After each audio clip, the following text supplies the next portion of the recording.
ഫുക്രിയിലേക്ക് സ്വാഗതം. ഒരു രക്ഷയുമില്ലാത്ത മത്സരം, അതിഗംഭീര മത്സരം. Austria versus Algeria.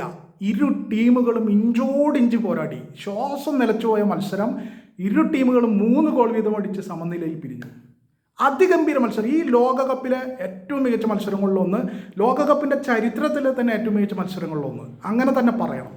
അതിഗംഭീര മത്സരം. 3-3 എന്ന സമനിലയിൽ അവസാന ഘട്ടം വരെ ഇരു ടീമും ഇതുപോലെ പോരാടുന്ന മത്സരങ്ങൾ വളരെ കുറവായിട്ട് നമ്മൾ കാണാറുള്ളൂ. എന്തായാലും അതിഗംഭീരമായിരുന്നു. കളിയുടെ 28ാമത്തെ മിനിറ്റിൽ ഓസ്ട്രിയ ആദ്യത്തെ ഗോളടിച്ചു. അർണോട്ടോവിച്ചിലൂടെ ഗോളടിച്ചു.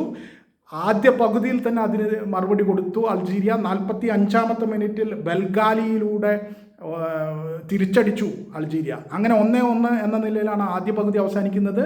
രണ്ടാമത്തെ പകുതി തുടങ്ങി 55ാമത്തെ മിനിറ്റിൽ സാബിറ്റ്സറിലൂടെ ഓസ്ട്രിയ മുന്നിലെത്തി വീണ്ടും 2-1. എന്നാൽ 5 മിനിറ്റേ അതിന് ആയുസ്സുണ്ടായുള്ളൂ.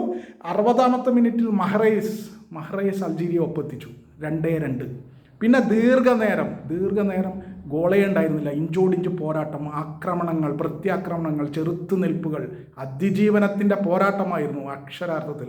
പിന്നീട് 90 മിനിറ്റ് കഴിഞ്ഞ് ഇഞ്ചുറി ടൈം തുടങ്ങി 3ാമത്തെ മിനിറ്റിൽ അൾജീരിയ ആദ്യമായിട്ട് ഈ കളിയിൽ മുന്നിൽ വന്നു.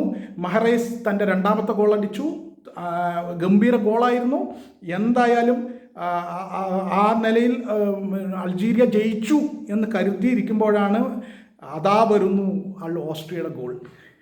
96ാമത്തെ മിനിറ്റിൽ, അതായത് ഇഞ്ചുറി ടൈമിൻ്റെ 6ാമത്തെ മിനിറ്റിൽ അവസാന സെക്കൻഡിൽ കലാഡ്ജിക് അടിച്ചു.